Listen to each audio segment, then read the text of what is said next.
A lot of my men are deeply confused by this question.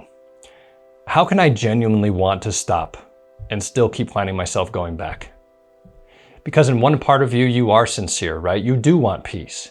You do want integrity. You do want freedom. And you do want to become stronger, more honest. Yet another part of you, especially when life hits hard, it still reaches for the exact thing you said you didn't want, right? And that contradiction causes a lot of shame. But what many men do not understand is this. The relapse or acting out usually starts way before the moment itself arrives.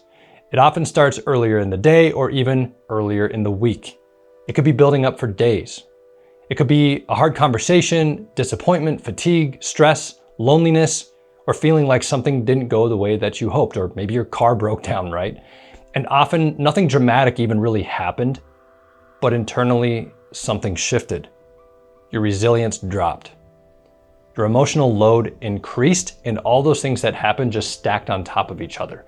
And because many men have not learned how to fully process what's happening internally, the nervous system quietly starts looking for relief, or sometimes very loudly, right? And that's why the urge can suddenly feel strong, even when part of you truly does not want it. Because by the time the urge arrives, your system may already be completely overloaded.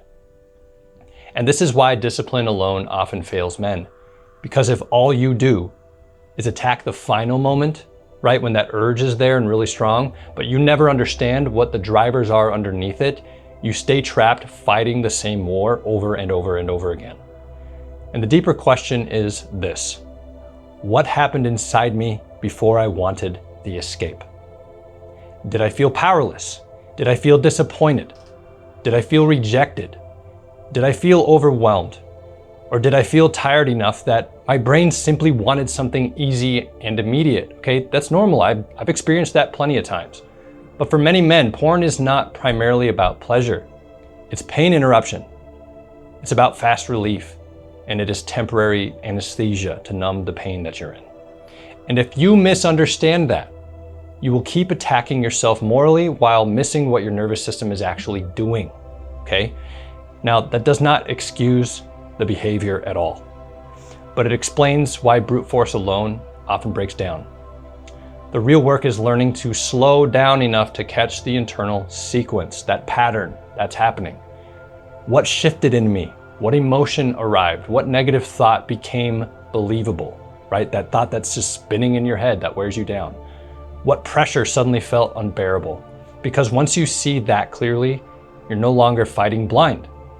And many men begin winning not because they became stronger magically overnight, but because they became more aware and they could do something about it. And awareness, guys, it changes everything. Because once a man can name what's happening inside of him, he often regains power much earlier than before. And over time, that changes the entire pattern. So you're not just trying to stop behavior. We're not just here just to quit porn. You're learning how to understand yourself deeply enough that the old survival pathway no longer owns and controls you. And that is where real freedom begins.